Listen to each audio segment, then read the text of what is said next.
You know what separates the truly powerful from everyone else? It's not what they say, it's what they don't say.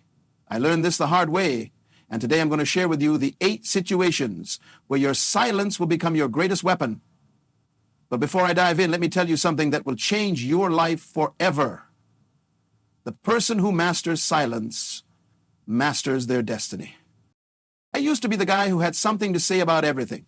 Every conversation, every meeting, every argument, I was there, mud running, thinking I was proving how smart I was, until one day I realized something that hit me like a lightning bolt. The most successful people I knew, the ones who commanded real respect, they barely spoke. When they did, everyone listened. That's when I understood that words are like money. The more you spend, the less valuable they become. Think about this for a moment. We live in a world where everyone is screaming to be heard. Social media, conversations, meetings, it's all noise. But what if I told you that in this chaos of voices, your silence could be the loudest sound in the room? What if I told you that by choosing when not to speak, you could gain more power than any words could ever give you? The first situation where you must embrace silence is when someone is trying to provoke you.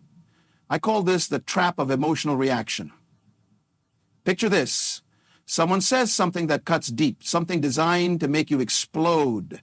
Your blood boils, your face gets hot, and every fiber of your being wants to fire back with something equally hurtful or defensive. This is the moment where 99% of people fail. They take the bait, they react, they lose. But here's what I discovered. When someone tries to provoke you and you remain silent, something magical happens. First, they don't get the satisfaction they're looking for. They threw their best punch and you didn't even flinch. Second, and this is crucial, your silence makes them question themselves. Did you not hear them? Are you so unbothered that their words mean nothing? This uncertainty is your power while they're trying to figure you out. You've already won. I remember being in a business meeting where a competitor tried to embarrass me in front of potential clients. He brought up a past failure, twisted the story, and painted me as incompetent. The old me would have defended myself, explained the situation, maybe even attacked back. Instead, I looked at him, gave a slight smile, and said nothing. The room went quiet.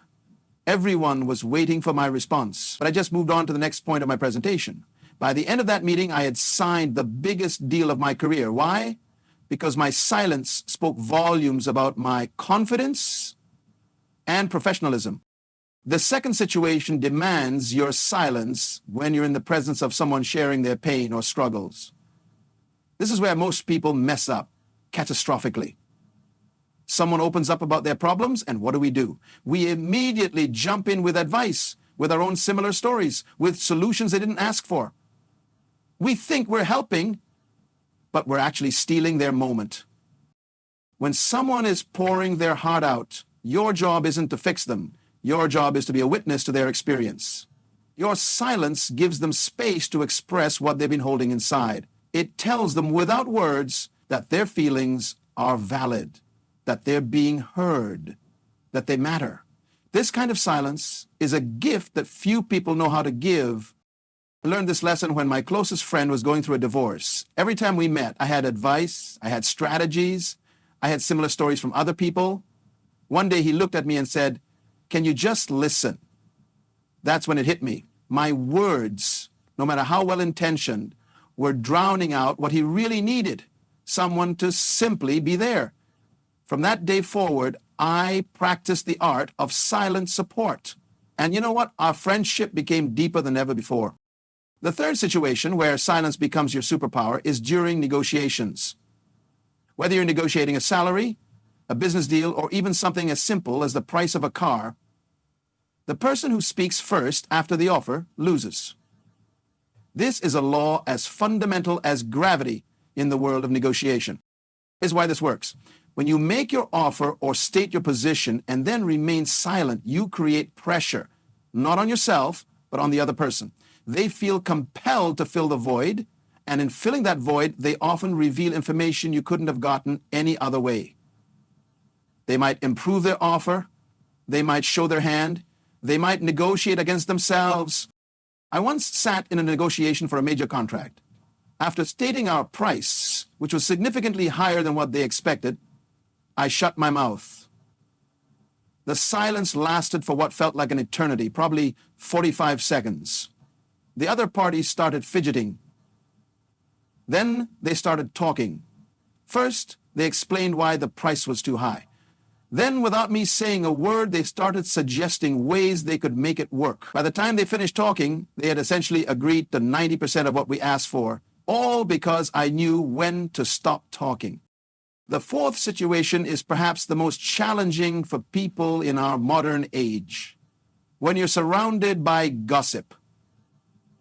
We live in a culture that thrives on talking about others. It's entertainment, it's bonding, it's also poison. When you're in a group and the conversation turns to gossip about someone who isn't there, your silence becomes a statement of character. But here's the tricky part. If you speak up against the gossip, you might come across as preachy or holier than thou. If you participate, you become part of the problem. The solution? Strategic silence. Don't contribute, don't laugh, don't nod in agreement, just be quiet. Change the subject when you get the chance.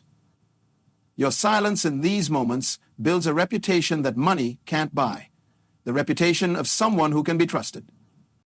I've watched careers get destroyed by gossip. I've seen friendships end and opportunities vanish because someone couldn't keep their mouth shut about others. But I've also seen the opposite. I've seen people rise to incredible heights simply because they were known as the person who never spoke ill of others.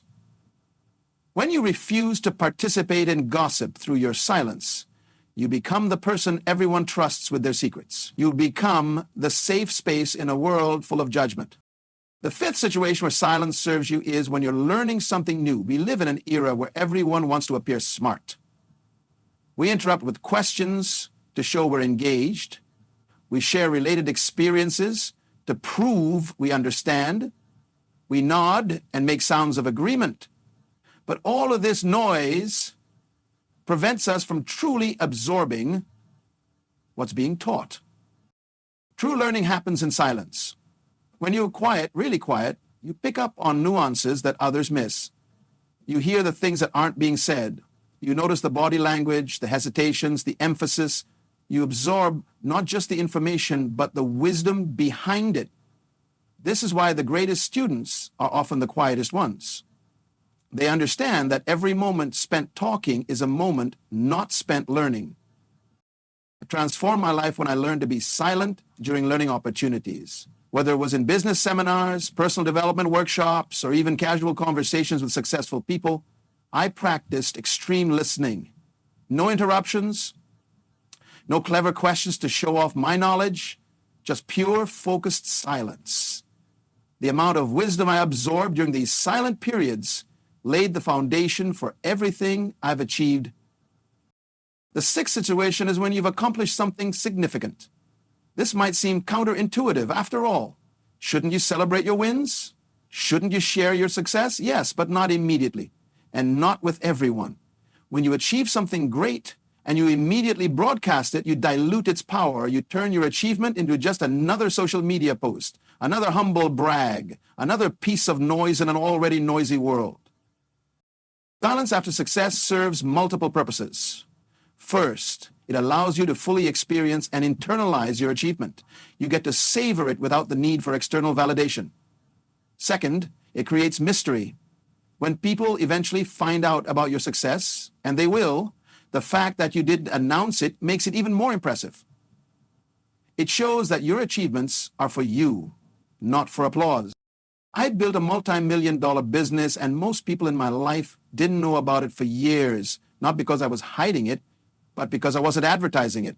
When people eventually found out, their respect for me multiplied. They realized I was the kind of person who did things for the satisfaction of doing them, not for the recognition. This kind of silence builds a different level of credibility. The seventh situation where silence is golden is when you're angry. Anger is like fire. It consumes everything in its path, including the person feeling it. When you speak from anger, you say things you can't take back. You make decisions you regret. You burn bridges that took years to build. But when you choose silence in your anger, you give yourself the greatest gift possible. Silence in anger doesn't mean suppression. It means creating space between the feeling and the response. It means recognizing that your angry words will not achieve what you want them to achieve. They won't make you feel better. They won't solve the problem. They'll only create new problems. Every relationship I've seen destroyed, every opportunity I've watched vanish, every reputation I've witnessed crumble, they all had one thing in common: words spoken in anger. I developed a rule for myself. When I feel anger rising, I go silent for 24 hours. No texts, no emails, no conversations about whatever triggered me. This silence has saved me more times than I can count. It's prevented me from sending that resignation letter I would have regretted. It's stopped me from ending relationships that just needed understanding. It's kept me from making business decisions that would have cost me everything. The eighth, and perhaps most important situation for silence, is when you need to hear your own inner voice. We live in a world of constant input. From the moment we wake up to the moment we sleep, we're bombarded with other people's thoughts, opinions, and agendas. Social media, news, conversations, entertainment is endless.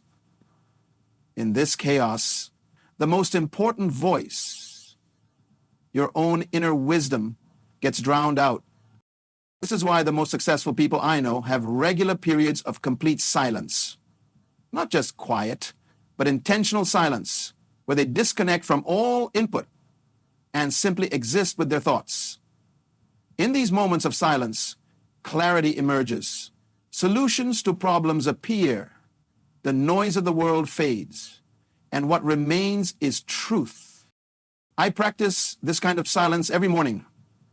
Before I check my phone, before I speak to anyone, before I let the world in, I sit in complete silence for at least an hour. In this silence, I've discovered business ideas that have made me millions. I've found solutions to problems that seemed impossible. I've gained clarity on relationships, on purpose, on direction. This silence is where my power regenerates. But here's something crucial about mastering silence that nobody talks about. Silence isn't just about not speaking. True silence is about creating space. Space in your mind, space in your reactions, space in your life. It's about understanding that not every thought needs to be expressed, not every opinion needs to be shared, not every battle needs to be fought. When you master silence, you master yourself. You become the person who doesn't need to prove anything to anyone. You become comfortable with being misunderstood because you know your truth doesn't require explanation. You become powerful in ways that transcend words because your presence speaks volumes. Think about the most influential people in history. They weren't the ones who talked the most. They were the ones who knew when to speak and when to remain silent. They understood that words are tools, and like any tool, they're only effective when used at the right time, in the right way, for the right purpose. Random talking is like swinging a hammer at everything. You might hit a few nails, but you'll destroy a lot more in the process. There's a deeper psychology to why silence is so powerful. When you speak less, people lean in more. When you're selective with your words, each word carries more weight. When you master the art of silence, you become like a deep well. People know that when they draw from you, they'll get something valuable, not just surface-level noise. I've tested this in every area of my life. In business meetings, the less I speak, the more my words impact when I do. In relationships, my silence creates space for deeper connection. In conflicts, my refusal to engage in verbal warfare often resolves issues faster than any argument could. This isn't about being passive or weak. This is about being strategic and strong. Let me share something that will revolutionize how you think about communication.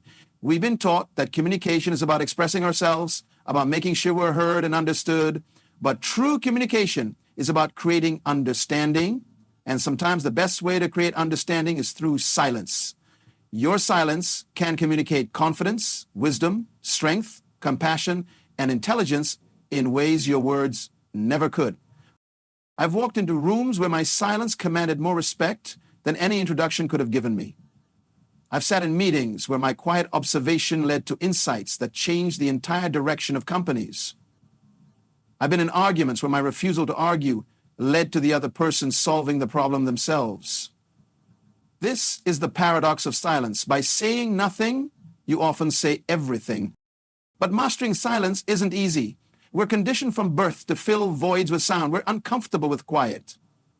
We associate silence with awkwardness, with not knowing what to say, with weakness. This conditioning runs so deep that most people will never experience the power of intentional silence. They'll live their entire lives in reaction mode. Speaking before thinking. Responding before understanding. Talking before listening. The journey to mastering silence starts with awareness. Start noticing your urge to speak. Notice how uncomfortable you feel when there's a pause in conversation. Notice how desperately you want to share your opinion, your story, your advice. Then, instead of acting on these urges, pause. Let the silence exist. Let it do its work. You'll be amazed at what happens when you start practicing this. Conversations become richer because you're actually listening instead of waiting for your turn to talk. People start confiding in you more because they sense you're not judging or preparing to give advice. Your presence becomes more powerful because it's not diluted by unnecessary words. I want to address something important here. Some people might think that embracing silence means becoming passive or disconnected. Nothing could be further from the truth. The silence I'm talking about is active, intentional, and powerful. It's the silence of a predator waiting for the perfect moment to strike. Not the silence of prey frozen in fear. It's the silence of wisdom, not ignorance. It's the silence of strength, not weakness. When you understand this distinction, everything changes. You realize that your silence is a choice, not a limitation. You understand that by choosing when not to speak, you're exercising the highest form of self-control. You're demonstrating mastery over your impulses, your ego, and your need for validation. This is what separates ordinary people from extraordinary ones. Let's go deeper into each of these situations because understanding them intellectually is one thing, but implementing them is another. When someone is trying to provoke you, the urge to defend yourself is primal. It's rooted in our survival instincts. But we're not living in caves anymore. The threats we face aren't physical, they're psychological. And psychological warfare requires different tactics. Your silence in the face of provocation is like a mirror. It reflects the attacker's energy back at them. They see their own aggression, their own pettiness, their own insecurity, and because you're not giving them the reaction they want, they're forced to confront these aspects of themselves. This is why silence in these situations often leads to the provocateur either escalating to the point of looking foolish or backing down entirely. I'd use this technique in boardrooms where competitors try to undermine me. I'd use it in personal relationships where people try to manipulate me through emotional triggers. Every single time, my silence was more powerful than any words I could have chosen. It communicated that I was above the petty games, that I couldn't be controlled through emotional manipulation, that I was operating on a different level entirely. When it comes to being silent while others share their pain, this is perhaps the most compassionate form of silence. We live in a fix-it culture. Someone shares a problem and we immediately want to solve it. But most of the time, people don't need solutions. They need to be heard. They need to feel that their pain is valid, that their struggles matter, that they're not alone. Your silence in these moments is a sacred space. It's a container where people can pour out their hearts without fear of judgment or unsolicited advice. This kind of listening, this kind of presence is so rare in our world that when you offer it, you become invaluable to the people in your life. You become the person they turn to, not because you have all the answers, but because you have the wisdom to know when answers aren't what's needed.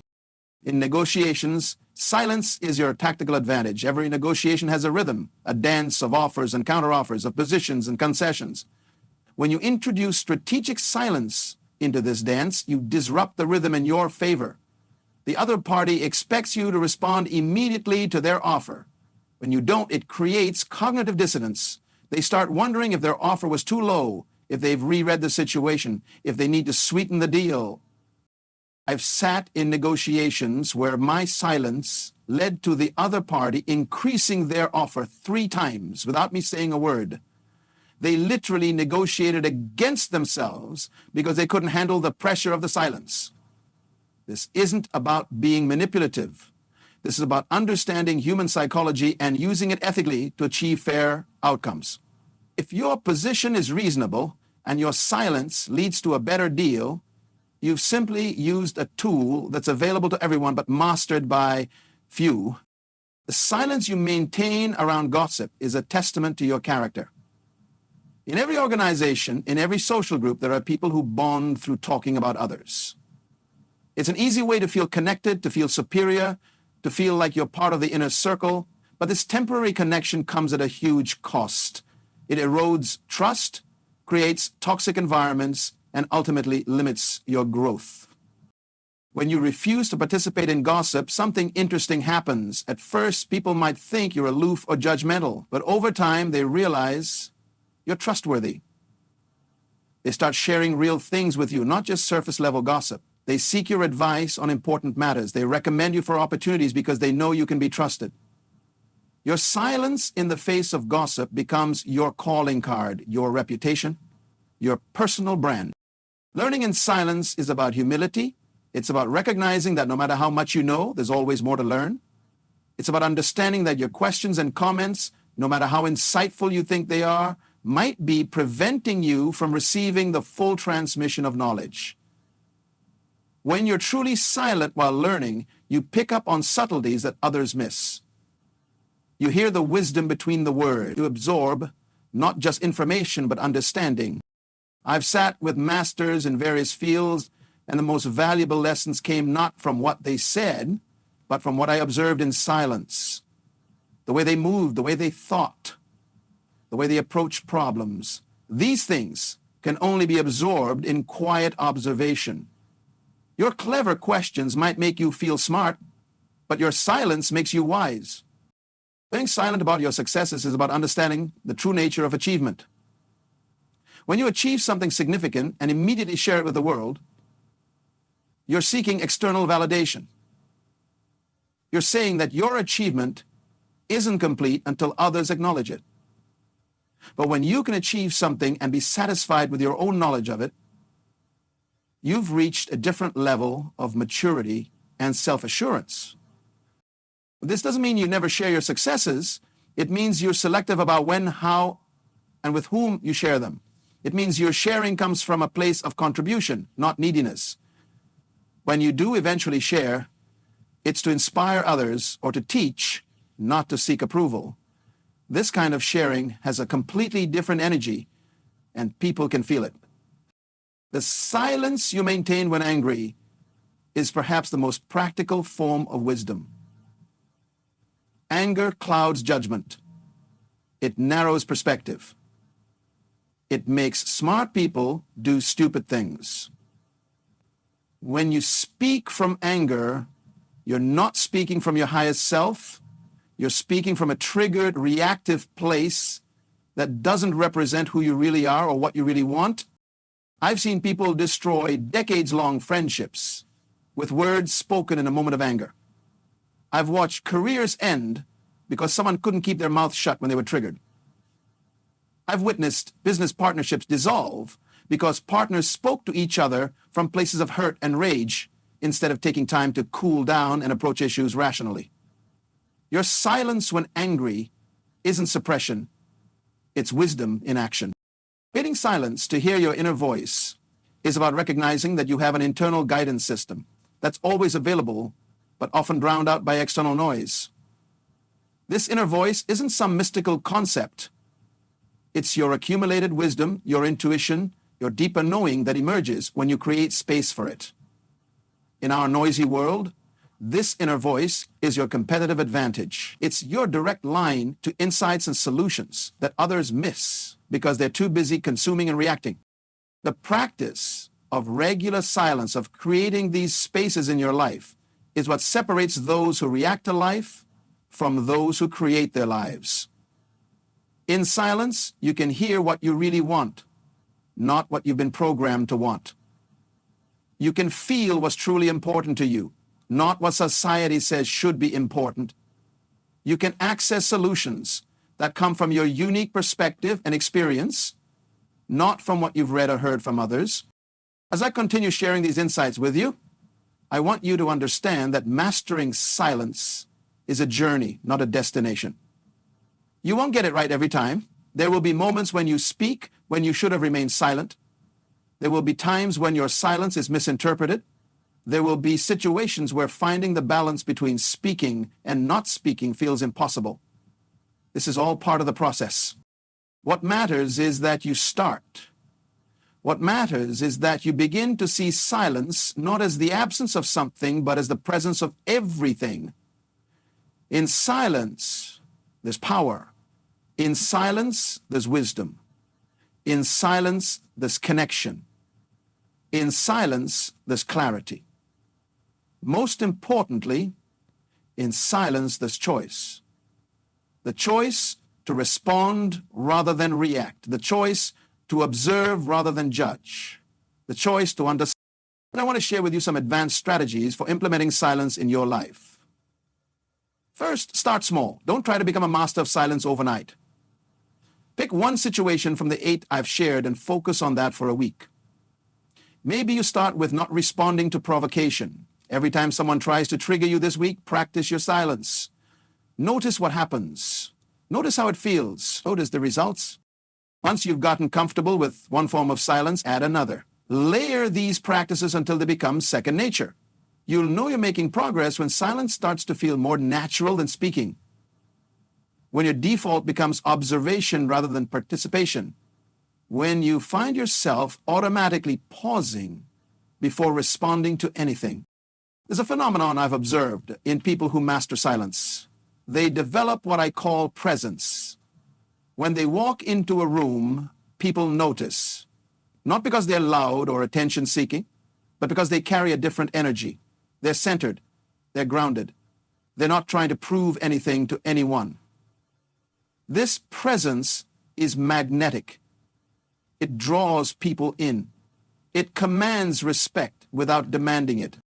This presence comes from the confidence that silence builds. When you know you can handle any situation without needing to speak, when you trust your ability to remain centered regardless of what's happening around you, when you've proven to yourself that your power doesn't come from your words but from your being, you carry yourself differently.